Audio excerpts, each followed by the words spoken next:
Bismillahirrahmanirrahim. Elhamdülillahi Rabbil alemin. Vessalatu vesselamu ala abdihi ve rasulihi Muhammedin ve ala alihi ve ashabihi ve tabi'ihim ecmain.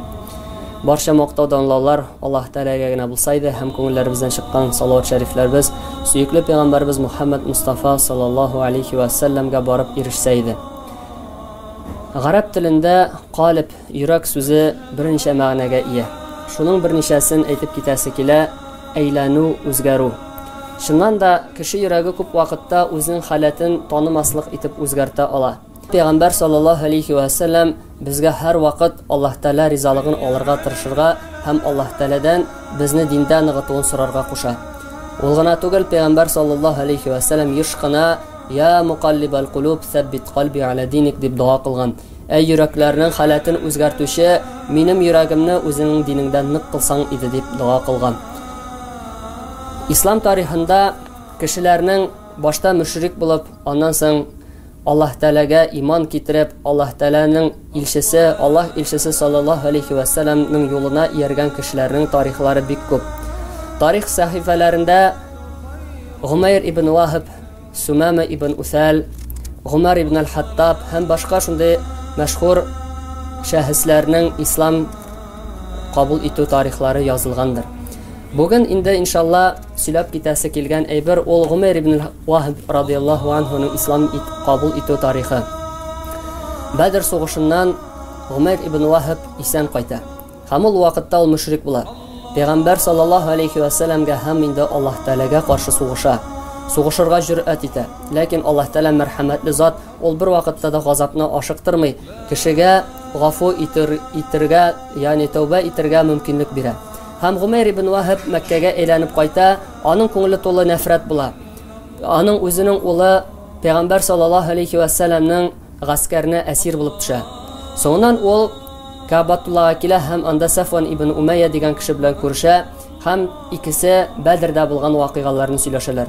Ham Umayr ibn Wahb aytib qo'ya, agarda mening to'lasi burchlarim mendan so'ng o'lar deb qo'rqmagan oilam bo'lmasa, men borib Muhammadni o'tirir edim deydi.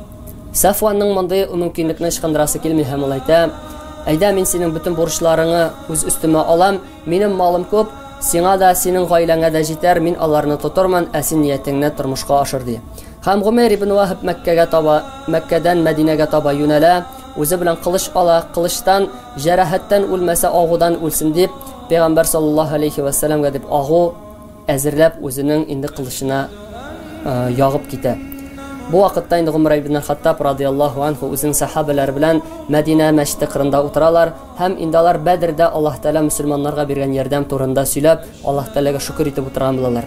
Umayrni ko'rgach Umar ibn al-Hattab radhiyallohu anhu sahobalarga ayta, "Barig'iz, bu bit Umayr ibn Wahb, bu bit buzuqliq qilirg'agina keldi, barig'iz Muhammad payg'ambarni saqlag'iz" deb.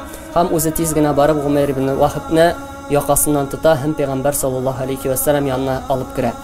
Payg'ambar sallallohu alayhi va sallam bu manzarani ko'rgach ayta, "Ey Umar de, qoldir ani de." Ham endi Umayrga murojaat etdi. Narsa ishlab kelganini so'raydi. Tegese ayta, "Mening o'g'lim sizning qo'lda asir bitdi."